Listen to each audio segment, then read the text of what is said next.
Yeah. Welcome to Divine Tree Podcast. I'm your host, your friend, Tamika Johnson. And I am your other host, Lil Bro TJ. If this is your first time tuning in, welcome. This show is about human experiences. This includes thought provoking conversations and our Divine Honey guest sharing stories about love, life, journey, and purpose. If this is your first time tuning in, again, welcome. If you're inspired, show some love in the chat. This is your inspirational podcast. They should have never gave me a fan. What is that for? Where them fans at? Pow. Where the fans at? Pow. Yeah, Stop playing. you already tripping, okay? How are you doing today, brother? Man, I'm tired. We had volleyball last night, so I didn't get home till 10, and then got a shower off, and then try to go to sleep, and then still wake up to go to the gym today. So I'm a little exhausted, but we making it. We making it work. We making it work. You heard? Yeah. Who won I could volleyball? do all things through Him who strengthens me. So we out here fighting it. What about you? How Look, you? How you? blessed. Blessed, too stressed, too blessed, too stressed to be blessed, or too blessed to be stressed. How's that go? Right. Mhm. Yeah. I'm doing okay. Oh, I did ask you who won the volleyball last night. Oh, we did damage. You already know what time it is. Yeah. I'm doing okay. I'm dealing with my seborrheic dermatitis flare up. So, shout out to my hairdresser because I had washed my hair and then I was still really flared underneath my weave. And I was concerned and I just called her and she was able to get me in and clean my scalp real good and give me the tips and education of what I need to do to kind of control this particular flare up and working with my dermatologist, but it's a pain. Yeah, it don't sound too fun, family. It isn't. But Cassandra, shout out. You hooked me up on Monday. I appreciate you. I do. So our topic today, and this is your thing right here is education. You hit me with that. Hit So me let with your best shot, fire right. away. So originally, what did you say the title? It was what is it? Charter school versus public schooling. Yeah, I think there's just like a misconception, man. I think and this is only just speaking in Iowa, so like, if this is different in other states, please comment, like, chat, share your thoughts about it, what it looks like in other states. But I only know my experience in the state of Iowa, as that's where I live. So you hear your horror stories about charter schools, and this stuff does happen, where the president, CEO, some of the board members become corrupt, and then just comes a money grab. Or now we're Mm-hmm. not doing what's in the best interest of kids and the private schools. So in the Iowa, it's all public. These are all public schools. They're nonprofits. The difference is that makes, I mean, just my situation, as well as some of the other charter schools, unique is that we offer something that's different from what you get in a traditional school. Mm-hmm. So with that, there are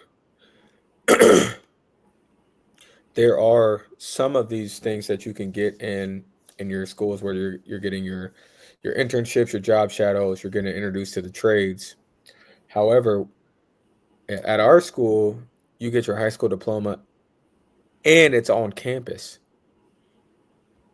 So you're not driving to another building, you're not driving anywhere. Well, we're able to go like 1 week on and 1 week off from doing your 1 week on for your core classes, so your math, science, English, math, to Mm-hmm. your 1 week on in your career tech education pathway. So it's kind of cool. So that's the difference between public school and charter school.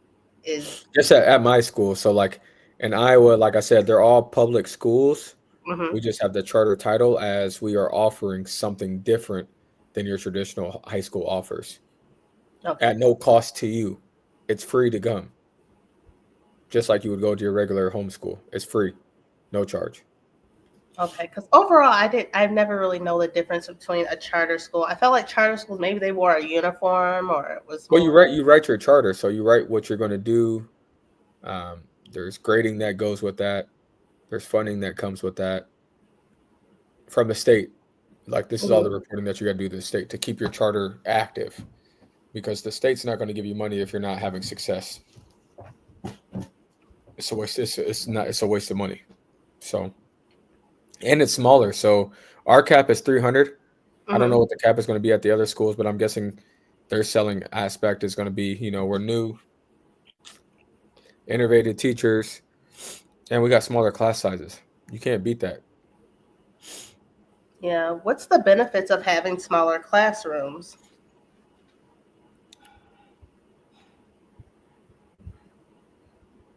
I mean, it all depends. So you have theoretically the class becomes, it's like less stress on the teacher, I would say.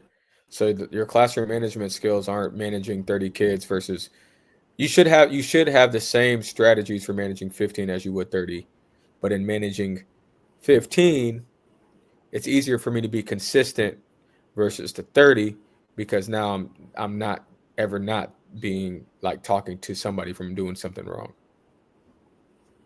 as well as the intimacy. So now we can truly form a community within our class because it's smaller of size. There's less Mhm. distraction, um, and it feels nice not having to like yell and do all those things. Like I've never been a teacher, so I'm just going off the cuff of what I would think. So teachers, if I'm wrong, please comment on that because I don't mind getting told that I'm wrong. My ego ain't that big. Tim, I But don't even it's like know it's more what of the, to do. the the intimacy of like the smaller setting. Mhm.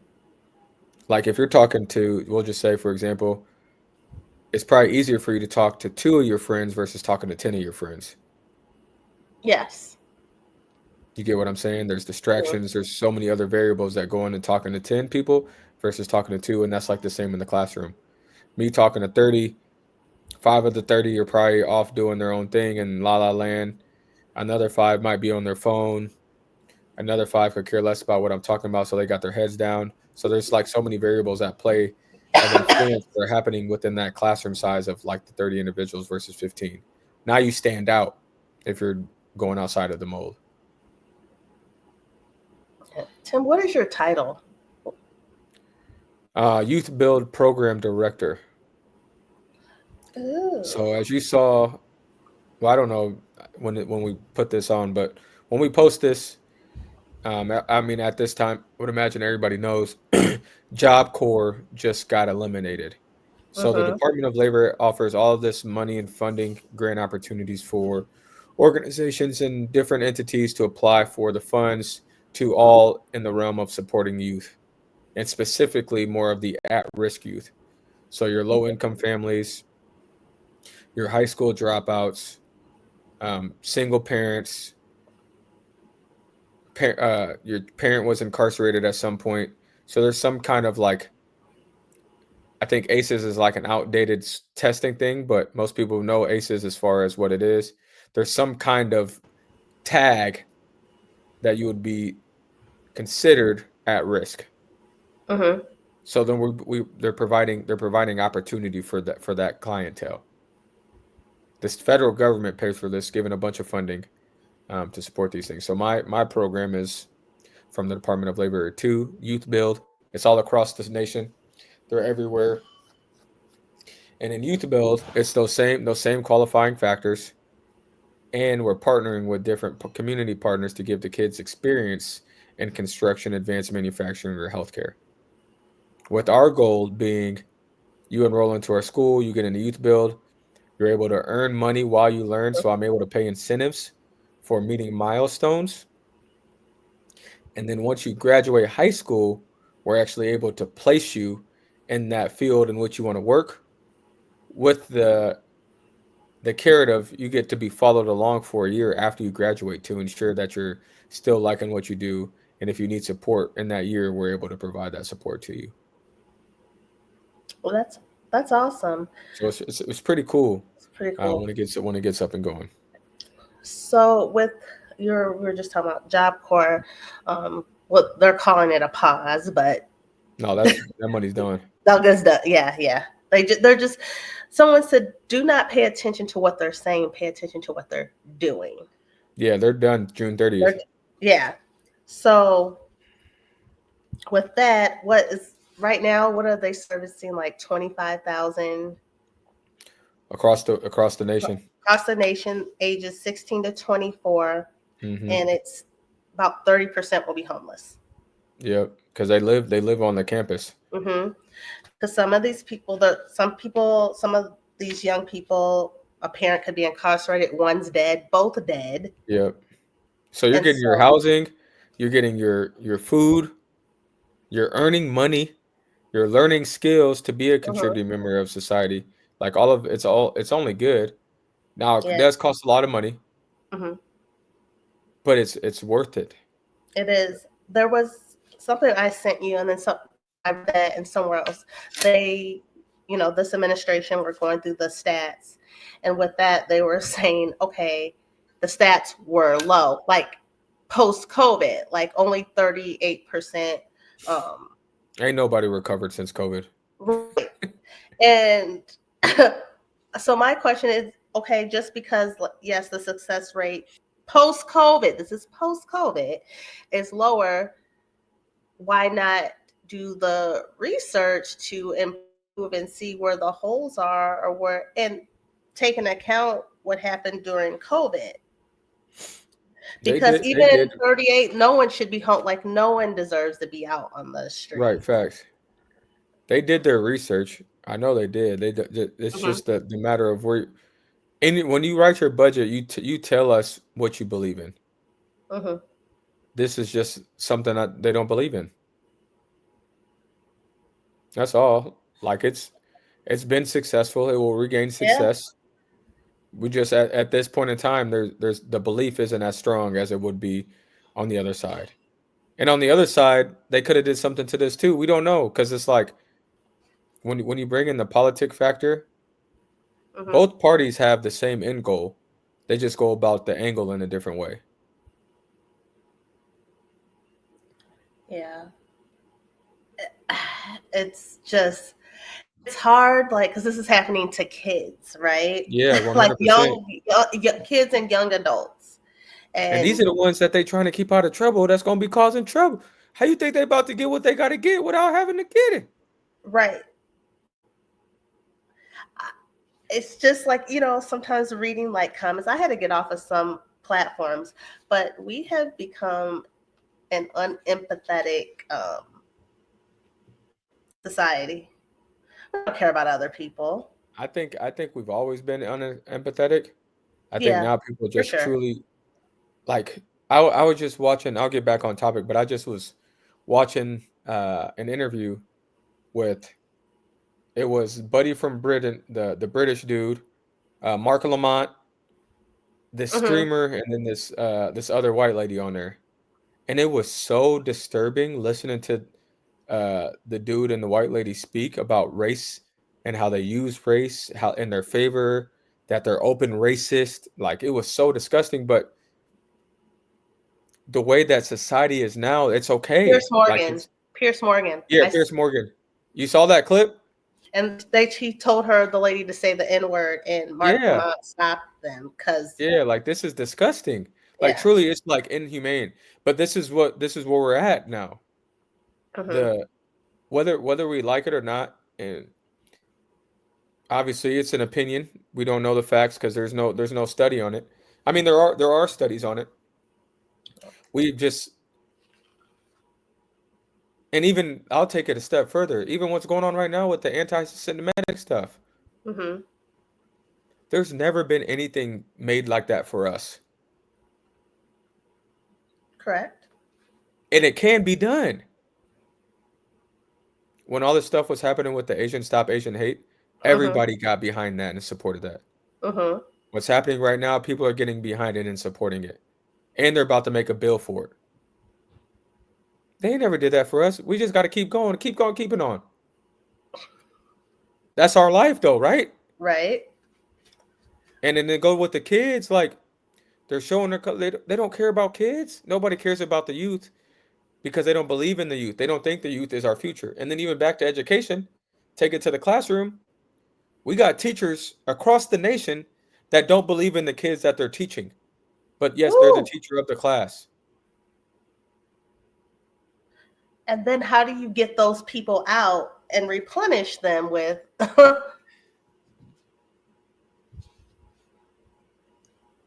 with the It youngin? shows an evaluation, but that goes to your leadership of your building.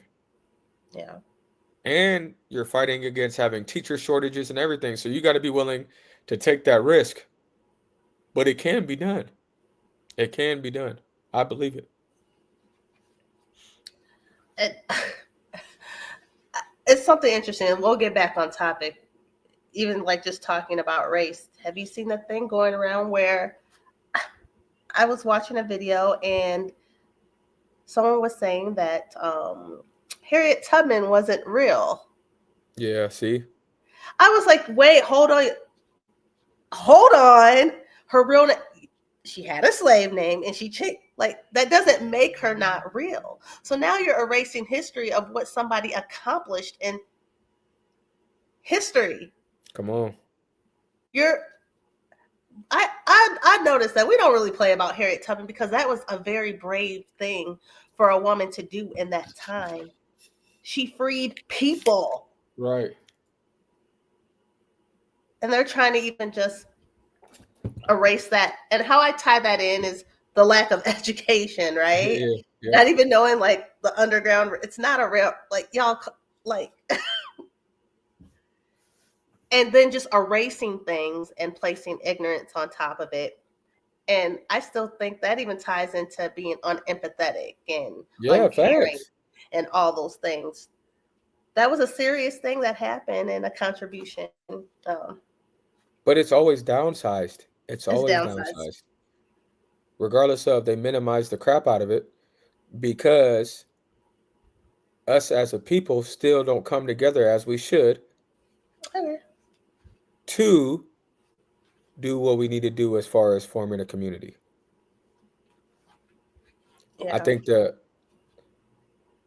we don't stand together as we should, because you still can go to different hoods because of the proximity in which low income families are living on top of each other. Hmm. Our neighborhoods are impoverished. There's guns, drugs through the streets. All of those things are happening. That is the image that is always shown for our culture, and that's not the culture anymore. The culture is shifting.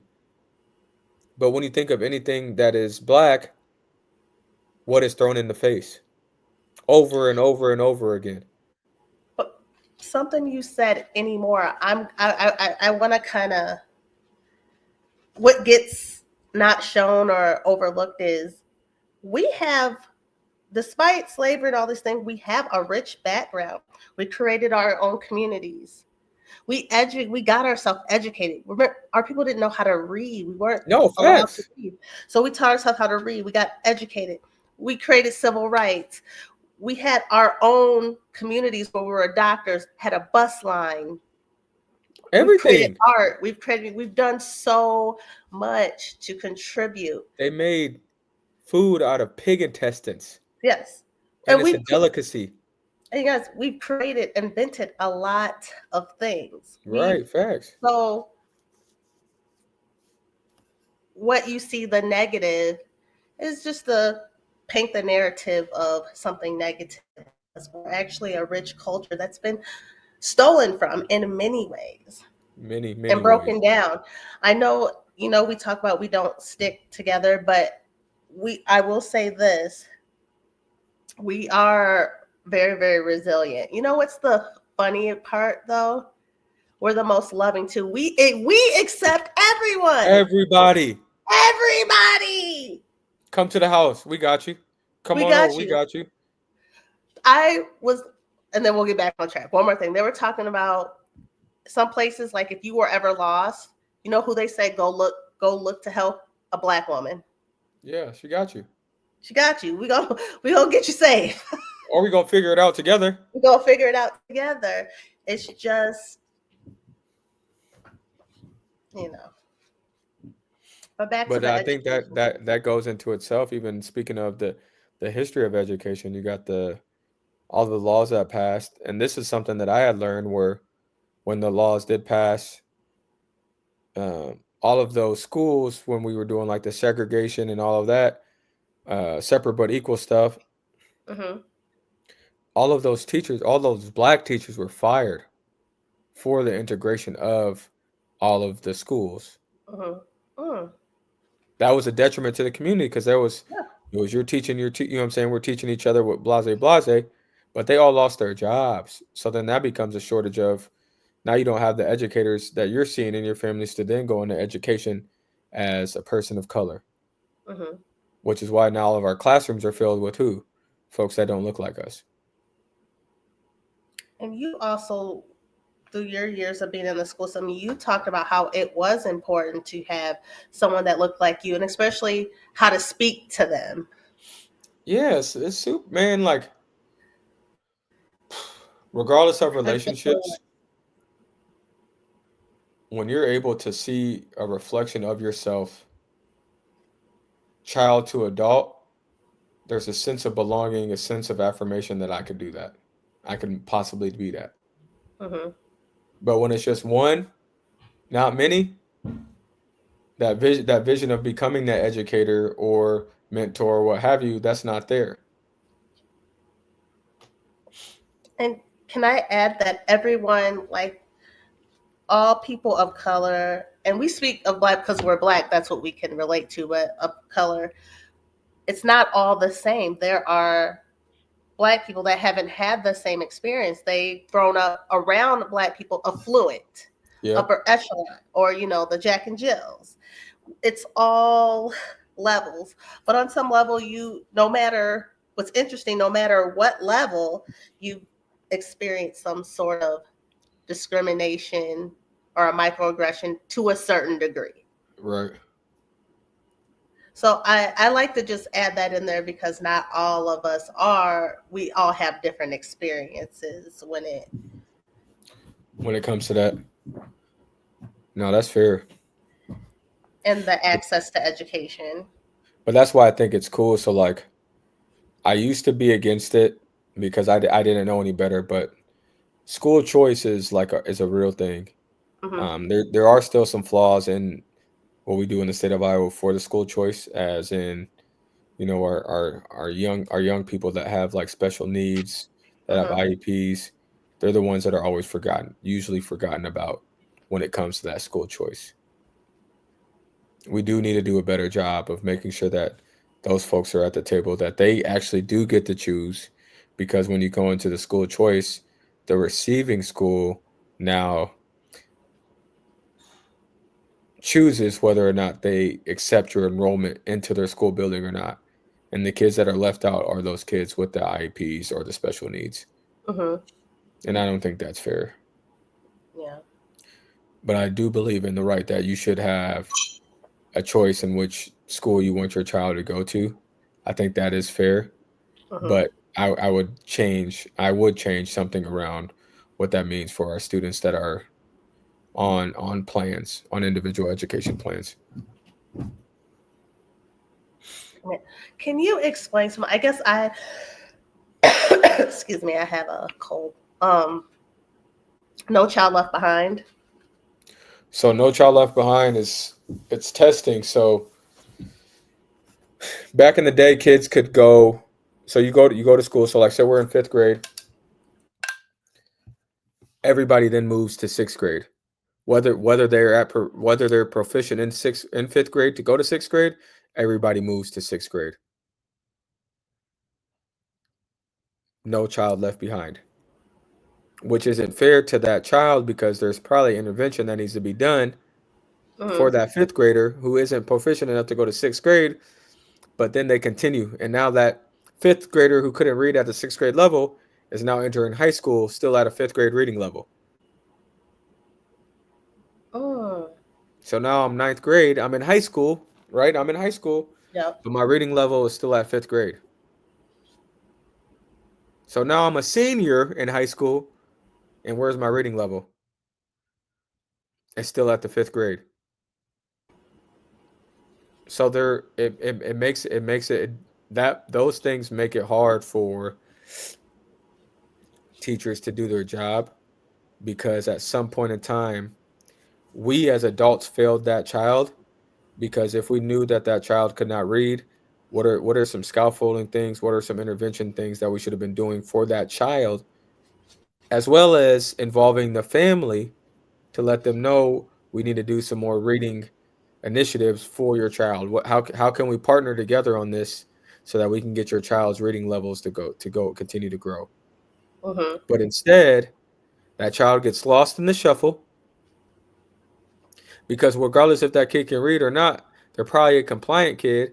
But every once in a while, you got the kid that's naughty. So now we got the naughty kid, and you got a compliant kid. The compliant kid continues to progress, but still at that same reading level. But because I'm nice and I listen, you continue to pass me. Then you got Mm. the naughty kid who's acting out because they can't read, and that kid gets into special ed. And then once you go into special ed, you're labeled, and your trajectory is slow. Now you feel dumb, Mm-hmm. inadequate, and all of those things. I was just thinking about this. I guess I should talk about as we're talking about school. I actually didn't go to traditional high school. I did ninth grade at Washington High School, so that was a traditional high school. And then, my troubles at home caused me to quit going to school altogether. Right.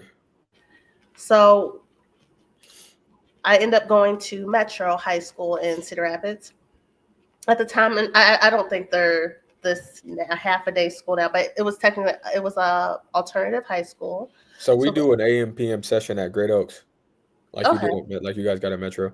okay. So it was alternative high school. So kids went there, troubled kids, low income. What is it else? Teen parents. Yep. I don't know how the teen pregnancy rate is now. When I was coming up, teen pregnancy was very very high. It We was so. we got single moms. We got single moms in the school. Is it still? Yeah, I Yeah, don't they still are. know. They still are. They humping at a higher rate than that y'all was. Oh, okay, because everybody had a kid. Yeah, Shoot, when it's I was going down out here, and yeah. okay. So a lot of that. So there was a daycare in the school. It was divided in between morning classes and afternoon classes. So you went to school 4 hours a day. So a lot of us worked. So I go to school in the morning, and then you work in the afternoon, vice versa. And there's a daycare there. Also, what else would I say about it? I lost my train of thought with it. Uh, Pros and cons. I felt maybe I got pushed along.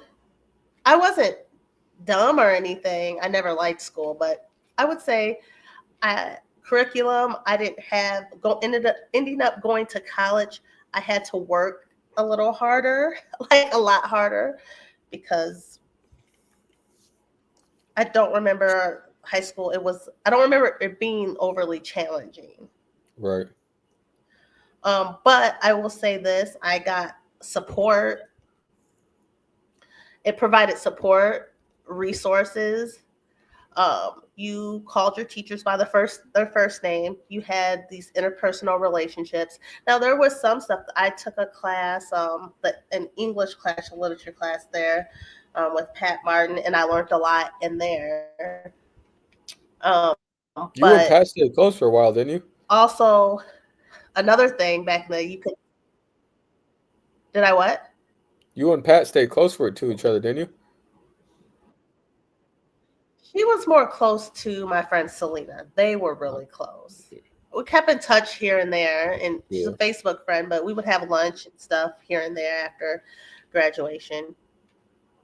But if not for, though it was maybe not as vigorous as going to traditional high school, it got me to college, because before that, I never thought about going to college ever. I never thought, I mean, those things have to be instilled in you. I didn't think anything. Right. I was a kid. Right. So one of the counselors there, we were talking, and she asked, "Oh, was I going to go to Kirkwood, the community college?" I was like, "I don't know." This is when I started going back and really trying to graduate and be serious. I was like, "I don't know."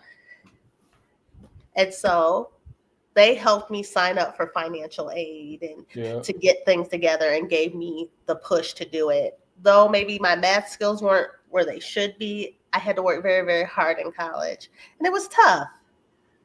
But that's why you need these programs, because for people, a lot of us students, we didn't even have any guidance, or didn't think we could be able to even do anything Right. outside of just work a regular. And there's nothing wrong with a regular job. I mean, I have a job, but having a trade or a skill, or educating yourself to do better, because most all of us came from a income background, a displacement background. So having that support, and yeah, so I ended up graduating, and I went to community college for a minute, and then eventually transferred to a university. It was stressful. It was hard because, again, I probably lacked some skills that I didn't have not going to traditional high school.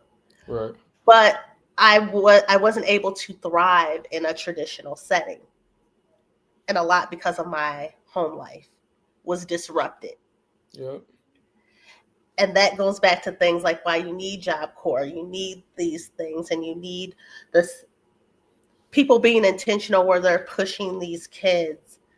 You need to offer just different opportunities because not Opportunities, everybody yeah. learns the same. Yeah. So sometimes I forget, sometimes I forget that that's where I come from. Yeah. Yeah. And yeah, it was a good experience. But you did get to smoke. You could smoke. See, here's another thing they cut out. They, back even now it's illegal to smoke underage cigarettes.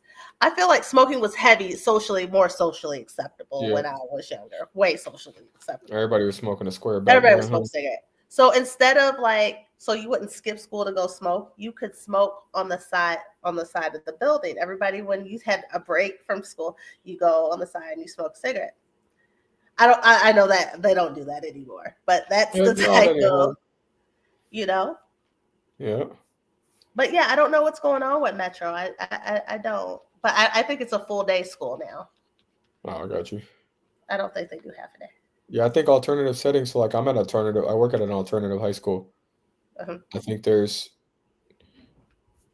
well, I'll say this. I believe that there still is a lot of stigmatism around allowing students to make the choice for what they believe they need for their life. Uh-huh. They don't, we think as adults that they don't know what they're doing, they're not experienced enough. But our kids, the level of exposure that they have at their fingertips based off these cellular devices, they're way more advanced than we ever were. Way Uh-huh. more advanced. And the younger it is, the more access that they have. Like the stuff is wild now. It is wild. And we still have this idea of what education is and what it should be. But those things don't go across all backgrounds and ethnicities and all that. Uh-huh. If we truly believe that, and I've had to say this to the staff at where I'm at, like if we truly believe that kids deserve the education that they deserve, we have to fall in line with that too. Yeah. And I think that's the hardest pill to swallow because there's some ego and pride in that as the adult because we think we know. We think we know. We don't know nothing. We don't know. Like we know like what some outcomes could be, Uh-huh. but then we could look at Tamika and be like, well, we could have predicted her outcomes. Yeah. Tamika has a college degree from Iowa State University. Tamika is successful. But we put a label on her, we put a cap on her saying what Mhm. we thought she was versus letting her figure it out and doing it. And really, sometimes maybe not being told what to do, you just need guidance of what your options are. I Yep. just did I didn't know I had a choice Yep. because of what I had been exposed to thus far. Straight up. I just needed to know I had a choice and I needed to be poured into. And that's what Yep. I got out of that situation. Yes, ma'am. Woo. So what's your words of wisdom, your last words of wisdom, educator Tim I think Johnson? it's just we need to walk hand in hand with the youth. Hmm. We don't walk in front of them. We don't walk behind them. We walk hand in hand. When they ask for support, we give it. When they ask for honest feedback, we give it. But we're not putting our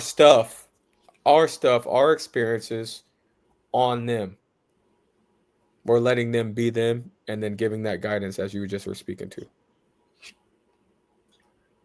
I love it. Well, I'm glad you are in the field that you are and you are truly making a difference in being a role model and taking that on as being a role model. So thank you, brother. Yeah. So, oh my gosh, you guys, this was a very good conversation.